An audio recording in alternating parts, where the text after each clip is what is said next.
Olá a todos, tudo bem com vocês? Sejam bem-vindos a mais um vídeo aqui no canal. E no vídeo de hoje eu quero falar com vocês sobre o livro A Leste do Éden, do John Steinbeck. Antes de começar, eu vou pedir para vocês curtirem, comentarem, compartilharem, se inscreverem no canal. E vamos ao vídeo. Esse livro aqui, A Leste do Éden, ele foi escrito pelo John Steinbeck e ele foi publicado em 1952, a primeira vez. O John Steinbeck nasceu em Salinas, na Califórnia, nos Estados Unidos, e o livro mais famoso dele é As Minhas da Ira, que tem até filme. Acho que esse aqui também tem até filme sobre ele. E esse livro aqui, ele vai contar pra gente a história de duas famílias por umas 3 gerações. Uma delas é a família do próprio autor, inclusive ele vai se colocar na história algumas vezes. E a primeira família é a dos Tresks. E a outra é os Hamilton, que é a família do John Steinbeck. A história principal é a dos Tresks, que é o pai e 2 filhos, o Adam e o Charles.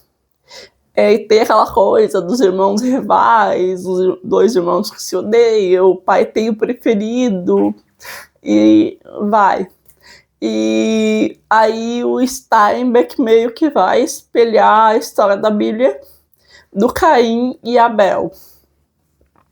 O Adam é o preferido desse pai, e que o pai dos 2 ali não vale grande coisa, mas o Charles vai ter ciúmes. E a família dos Hamilton, ela é formada pelo Samuel Hamilton, que veio da Irlanda com a esposa dele, a Lisa Hamilton, e eles tiveram 9 filhos. E esse Samuel Hamilton é o avô do Steinbeck, do autor.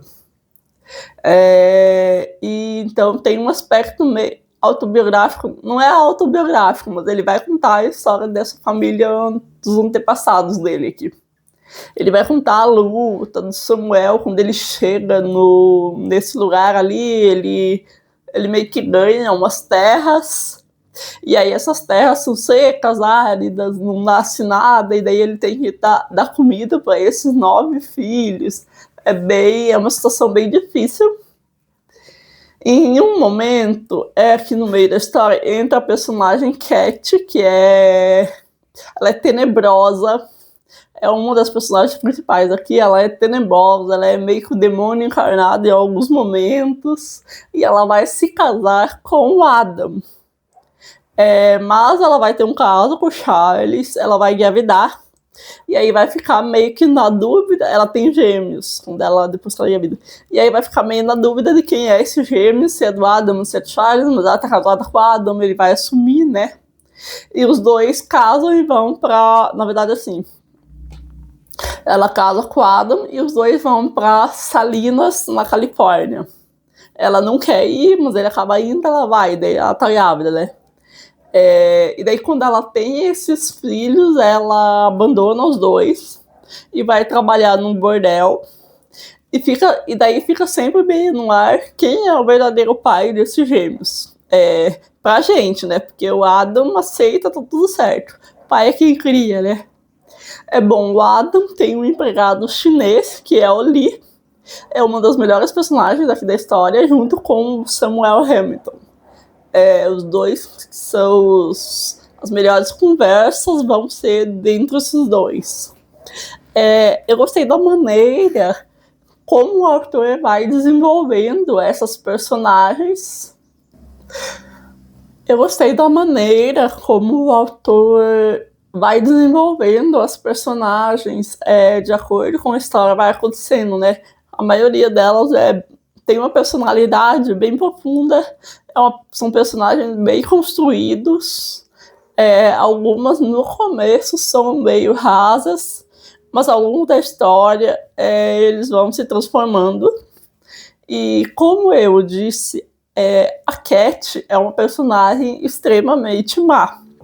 Logo nos primeiros capítulos, o autor conta pra gente que desde muito cedo ela tinha uma sexualidade meio aflorada, digamos assim.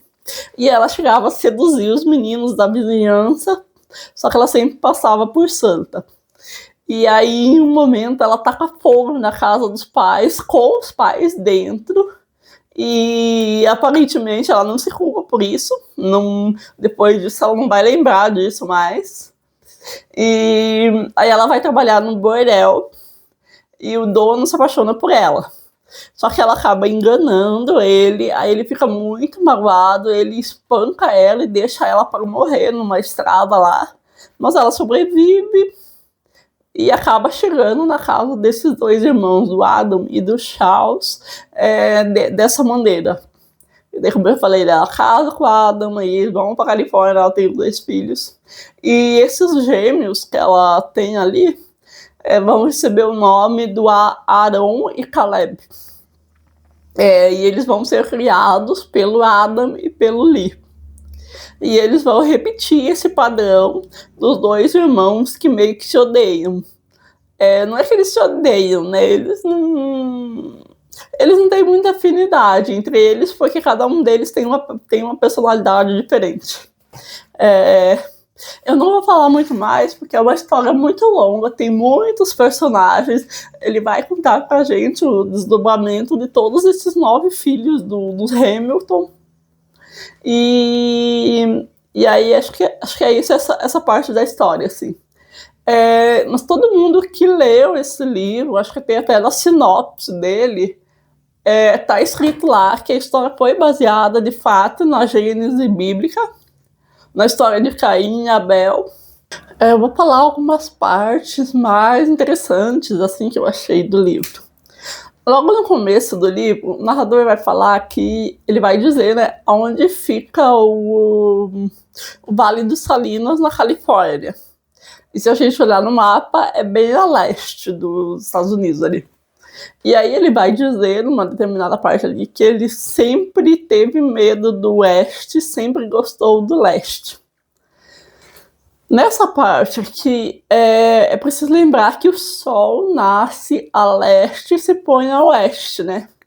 E quase todas as migrações dos seres humanos se dão de oeste para leste. O povo sempre vai em direção ao sol nascente. Inclusive, o nome desse livro é A Leste do Éden, porque na história bíblica, após Caim matar o Abel, ele vai para o leste do Éden. E eu associei que o autor quer dizer que nós somos os descendentes de Caim, e de certa forma nós estamos todos a leste do Éden. O personagem Adam, ele é filho do primeiro casamento do pai dele com uma moça lá, e a mãe dele tira a própria vida. E aí ele é bebê ainda e o pai casa com uma outra menina. E o Adam sempre vai ser o preferido desse pai. O Charles que é filho da segunda esposa, não que o pai não goste, né? Como eu falei, o pai não era lá uma pessoa muito boa, mas ele acaba demonstrando essa preferência pelo Adam. E aí os filhos do Adam vão espelhar essa história. E assim, eu estava lendo o livro do Mattia Pajot, que chama A Linguagem da Criação. Eu tenho o e-book aqui, mas não tem como... Eu tenho o e-book aqui em inglês. Ele interpreta simbolicamente que o Caim e o Abel são os aspectos humanos na tensão céu e terra. E o Caim seria a representação do ser humano no contexto da matéria, e o Abel representa o ser humano no contexto do espírito. Na questão que o Caim é o agricultor, né? E o Abel é o pastor. Então ele diz que o Caim é o protótipo da autoridade temporal, que está mais ligado à terra, E o Abel é o protótipo da autoridade espiritual, que está mais ligado ao céu. Voltando ao livro do Steinbeck, uma discussão que permeia o livro todo é a escolha do bem e do mal. Porque se a humanidade é descendente de Adão e Eva e do Caim, né, porque só Abel morreu, então, se ela está nessa tensão entre céu e terra, nós temos o bem e o mal dentro de nós.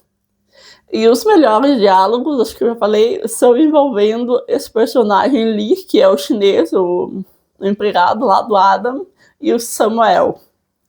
Os dois são meio intelectuais, eles gostam de aprender sobre a vida, eles se interessam por estudar filosofia. Só que os dois ali são tratados meio que com desdém, exatamente por isso. Tem uma parte que o narrador vai dizer: nessa época, admitia-se que um homem rico fosse culto, mas um pobre, para que precisava de poesia, de pintura ou de música que não faz dançar? Tais coisas não lhe rendiam um saco de trigo, nem o remendo para pôr nas calças dos filhos. Apesar disso, Samuel persistia.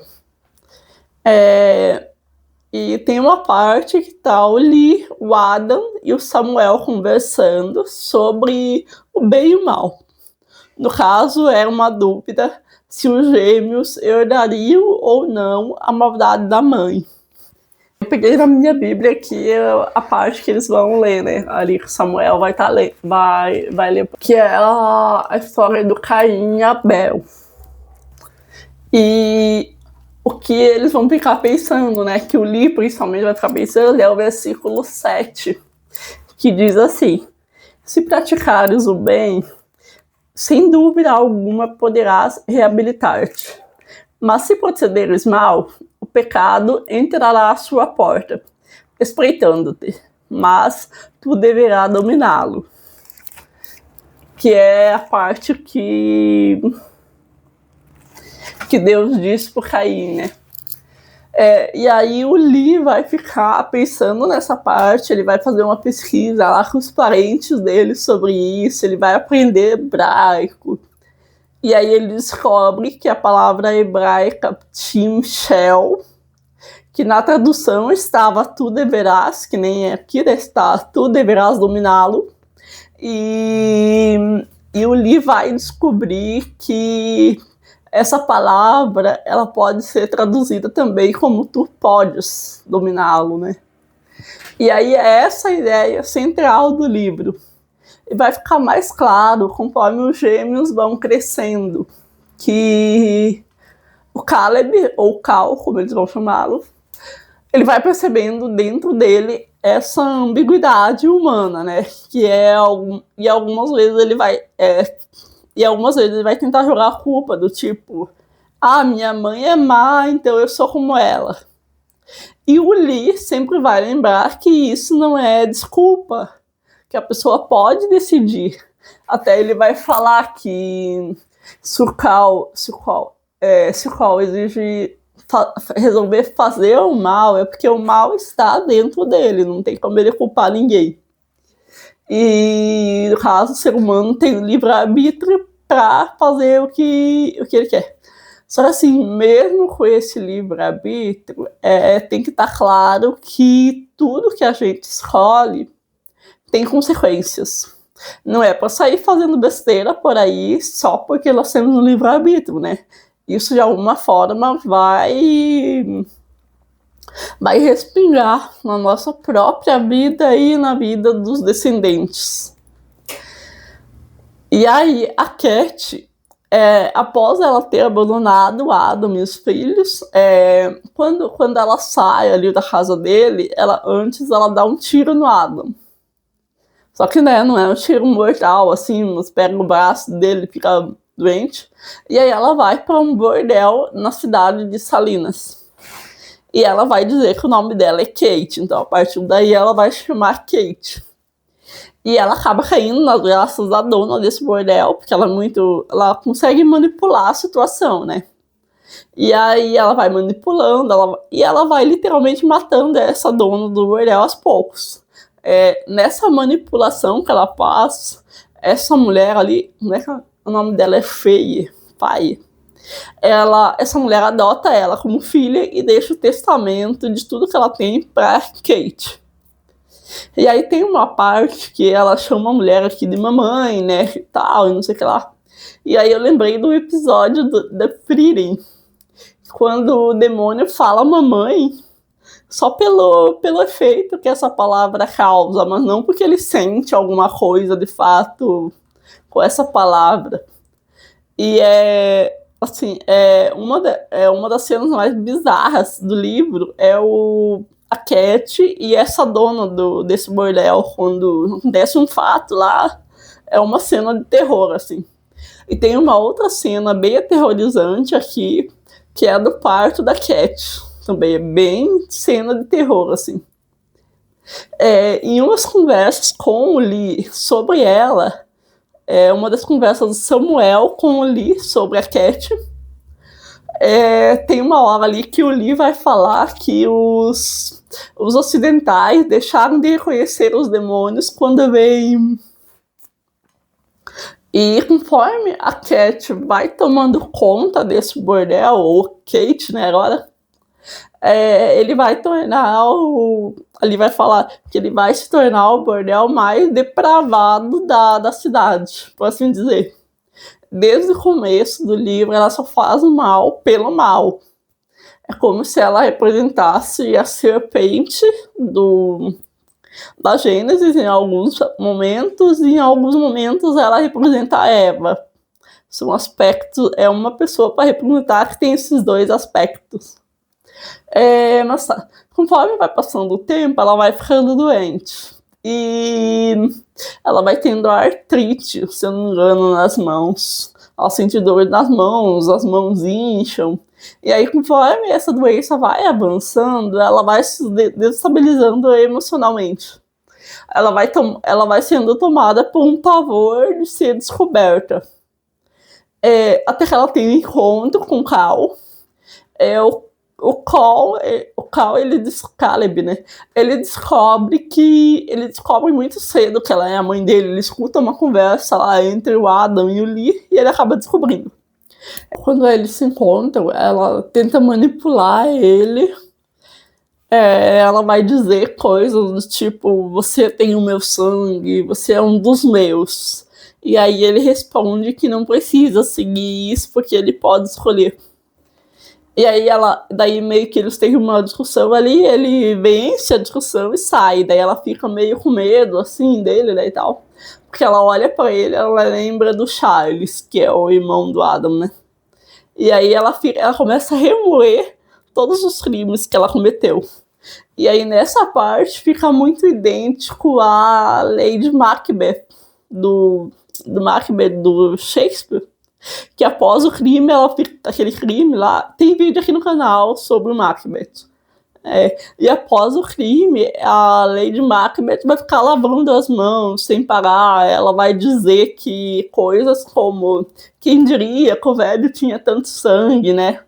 E ela vai ficar lavando as mãos como se o sangue não saísse das mãos dela.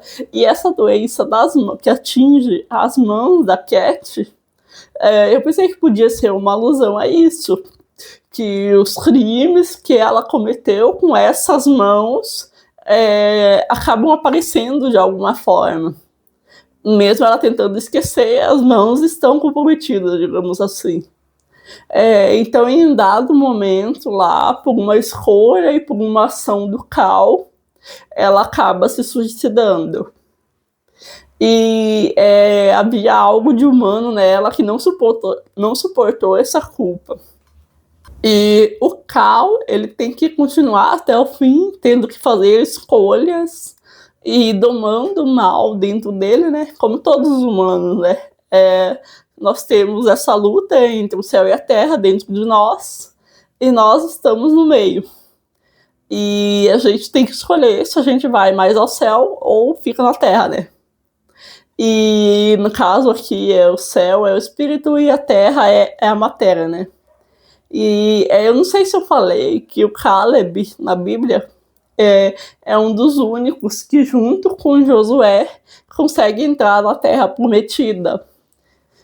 Até quando eles escolhem os nomes ali, o Adam vai dizer que ele gosta do nome Caleb, mas não gosta do nome Josué. E aí ele escolhe por outro menino, Arão. E o Samuel vai dizer que o Arão não chega à terra de Canaã. E quando o autor diz isso, a gente meio que já sabe o que vai acontecer no desenrolar da história. Os Hamilton, que eu falei, eles são uma história meio coadjuvante. E quando Samuel morre, a família meio que perde a união. O Samuel, aqui na história, ele tem alguns aspectos também do profeta Samuel da Bíblia, que é meio juiz, é meio profeta, tanto que ele que faz o parto dos próprios filhos, ele auxilia o parto dos gêmeos da Cat, ele auxilia o parto da Cat, e ali nas redondezas de onde eles moram, é ele que descobre a água para o povo, para poder furar poço onde tem água. E é dito aqui que ele achava água em todos os lugares, menos na terra dele próprio, porque ele está num lugar muito árido ali. É como diz, né? Santo de casa não faz milagres. Então, quando ele morre, a família continua, mas não é a mesma. Tem várias tragédias aqui envolvendo os filhos dele, mas tudo segue nessa linha de escolhas e consequências. Que você tem um livre-arbítrio para escolher, só que a escolha vai ter uma consequência, seja na sua vida ou na vida dos seus descendentes. Por hoje era isso, pessoal. Leiam o livro. É uma história muito boa. Eu só comentei alguns pontos, porque é uma história bem grande, assim, eu não sei quantas páginas, não sei, porque eu li o e-book, mas ele é uma história bem grande. Não contei o desfecho da maioria dos personagens. Eu gostei muito desse livro aqui. E se você já leu, comenta, compartilha, se inscreva no canal e até a próxima. Tchau!